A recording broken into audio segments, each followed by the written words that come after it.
यह भारत का वो कुंड है जहां भगवान परशुराम ने अपनी मां की हत्या करने के बाद अपने हाथ से चिपकी हुई कुल्हाड़ी से मुक्ति पाई थी। यह कहानी है महान ऋषि जमदग्नि और उनकी पत्नी पतिव्रता रेणुका की। कहते हैं रेणुका हर दिन नदी से कच्चे घड़े में पानी लाती थी और उनके सतीत्व के बल से वह घड़ा टूटता नहीं था। उनके 5 पुत्र थे जिनमें सबसे छोटे थे विष्णु अवतार परशुराम। एक दिन रेणुका ने नदी में कुछ गंधर्वों स्वर्ग के संगीतकार को जल क्रीड़ा करते देखा। उन्हें देखकर एक पल के लिए उनका मन मोह में पड़ गया और उसी क्षण उनके सतीत्व का बल टूटा और कच्चा घड़ा टूट गया। जब वो आश्रम लौटी तो ऋषि जमदग्नि ने अपने योग्य बल से जान लिया कि उनका मन भटक गया था। वो इतने क्रोधित हुए कि उन्होंने अपने पुत्रों को आज्ञा दी, अपनी मां का वध कर दो। जब चारों बड़े भाइयों ने मना कर दिया तो क्रोधित पिता ने उन्हें तुरंत पत्थर बन जाने का श्राप दे दिया। इसके बाद परशुराम ने पिता की आज्ञा को अपना धर्म समझा। उन्होंने भारी मन से अपनी कुल्हाड़ी उठाई और अपनी ही मां का सिर धड़ से अलग कर दिया। उनकी आज्ञाकारिता से प्रसन्न होकर जमदग्नि ने वरदान मांगने को कहा। परशुराम ने तुरंत अपनी मां को फिर से जीवित करने और साथ ही पत्थर बन चुके अपने चारों भाइयों को भी मुक्त करने का वर मांग लिया। सब फिर से जीवित हो गए, मानो कुछ हुआ ही ना हो। लेकिन कहानी यहीं खत्म नहीं हुई। मातृ हत्या का पाप उस कुल्हाड़ी पर एक दाग की तरह चिपक गया और वो उनके हाथ से अलग ही नहीं हो रही थी।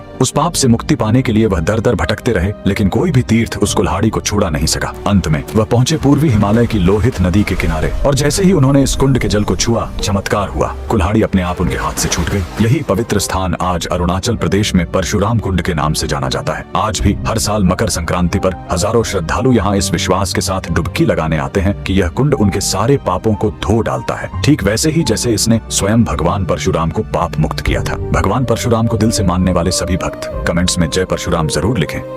के लिए लाइक सब्सक्राइब